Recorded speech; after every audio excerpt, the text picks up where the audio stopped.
Focus.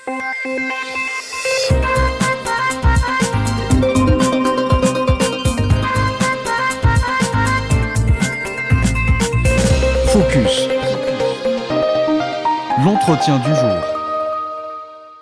Mesdames, Messieurs, merci de nous rejoindre pour ce nouveau numéro Focus qui se penchera aujourd'hui sur la situation politique et sécuritaire en Libye, où un cessez-le-feu immédiat vient d'être annoncé par le GNA, gouvernement d'union nationale, et le Parlement de l'Est. Après 9 ans de crise aux conséquences désastreuses, les horizons semblent s'éclaircir pour ce pays qui, il faut le dire, a tant souffert. Pour aborder cette question avec nous, Riyad Sidawi, directeur du Centre arabe de recherche et d'analyse politique et sociale à Genève. Monsieur Sidawi, bonjour. Bonjour. Première question, comment vous qualifiez cette décision des deux parties en conflit après une décennie de guerre ? C'est une très très bonne nouvelle pour le peuple libyen qui a beaucoup souffert depuis 2011 jusqu'à nos jours, puisqu'il y a l'absence de l'État libyen. Et surtout, c'est une bonne nouvelle parce qu'on est en train d'éviter la grande bataille du Sire. La grande bataille du Sire. Nous savons bien que il y a une immense mobilisation de la part de l'Est ou de l'Ouest. À l'Ouest, les forces de Fez et Sarraj, appuyées par les forces armées turques, sont en face du Sire. De l'autre côté, il y a les forces de l'armée nationale libyenne dirigées par le maréchal Khalifa Haftar et soutenues par les Russes et les Égyptiens à l'Est. Donc, on a pensé que ce sera vraiment l'apocalypse, une bataille affreuse qui va couler beaucoup de sang des deux côtés d'ailleurs. Bon, on a évité le pire. Donc, c'est une bonne nouvelle. Mais est-ce que c'est une paix durable ou non ? J'ai des forts doutes que ce soit une paix durable. Les deux parties, séparément, ont également émis le vœu d'aller vers des élections prochaines. La démocratie en Libye, les élections en Libye, depuis 2011, je n'étais pas optimiste. Pourquoi je n'étais pas optimiste ? Parce qu'on a en sciences politiques ce que nous appelons la démocratisation et la transition démocratique. Il n'y a pas une transition démocratique en Libye. 1. Il n'y a pas une culture politique démocratique en Libye. 2.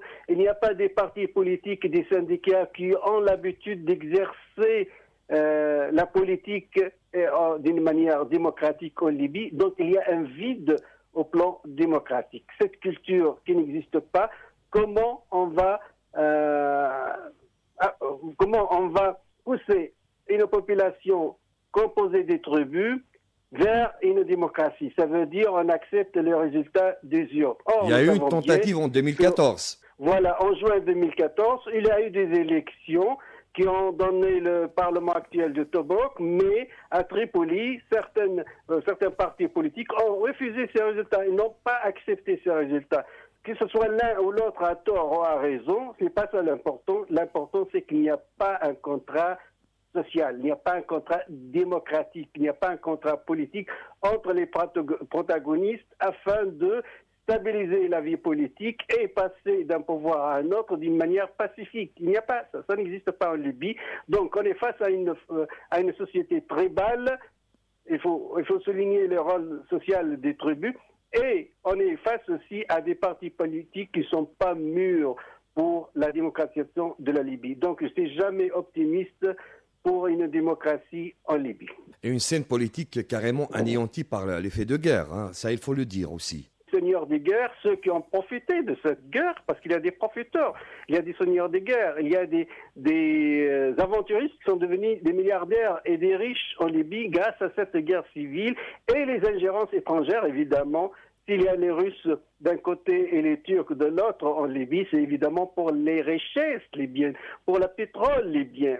Parlons justement ingérence étrangère. Les deux parties rivales ont souligné que l'objectif final de l'annonce du cessez-le-feu est le recouvrement de la souveraineté totale sur les territoires libyens et surtout le départ des forces étrangères. L'ingérence étrangère, un problème fondamental dans la crise libyenne. Les Libyens parviendront-ils à tourner la page des interférences d'une manière définitive ?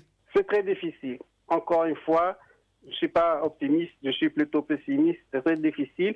Pourquoi ? Parce que revenons en 2011, ce qui s'est passé en Libye, c'est l'intervention de l'OTAN.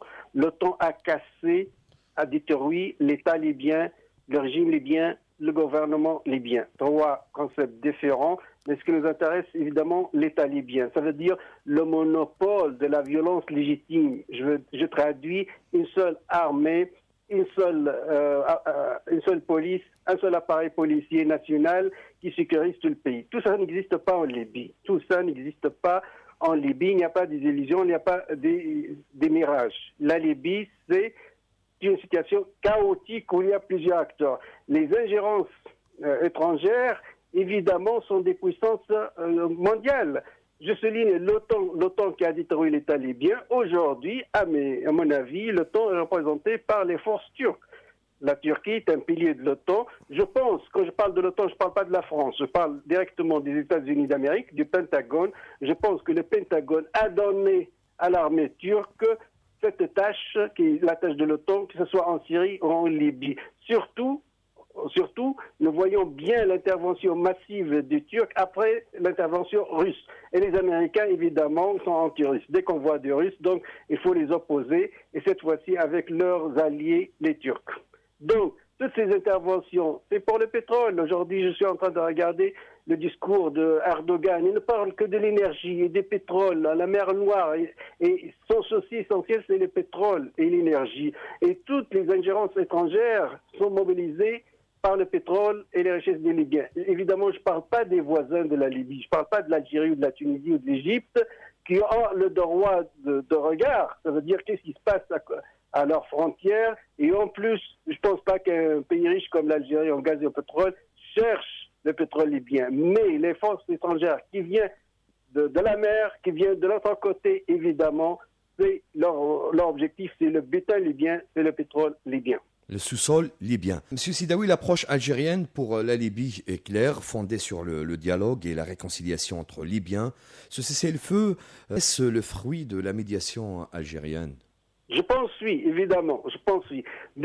Parce qu'il y a deux tendances, soit la guerre, soit la confrontation totale et sanguinaire.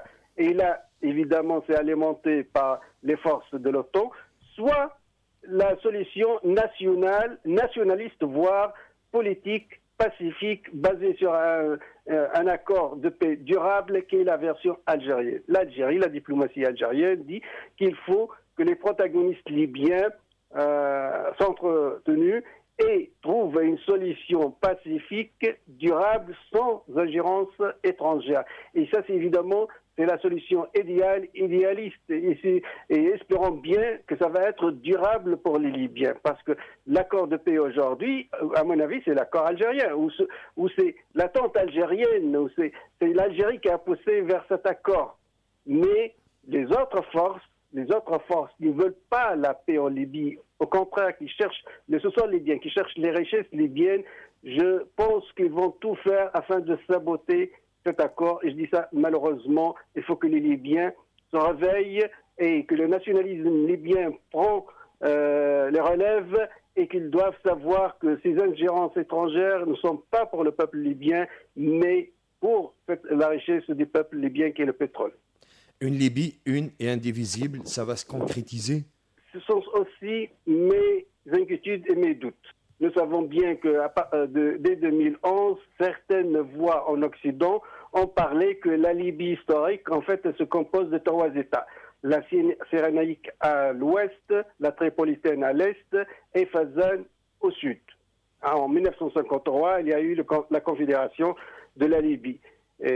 Notamment Jean Daniel à l'époque, il a souligné cette division, que la Libye c'est trois États. Quand on regarde la carte actuelle aujourd'hui, on voit bien que la Libye malheureusement est divisée en trois États. Le Fezzan, le sud est presque autonome, on a l'est et l'ouest ici, Sirte, le Jafra, qui divise la Libye entre est et ouest. Regardons bien la carte, on va comprendre la géopolitique de la Libye. Riyad Sidaoui, je rappelle que vous êtes directeur du Centre arabe de recherche et d'analyse politique et sociale à Genève. Merci d'avoir répondu à nos questions. Merci à vous, je vous en prie. C'est la fin de cet entretien. Merci à vous de l'avoir suivi. Restez à l'écoute de nos programmes.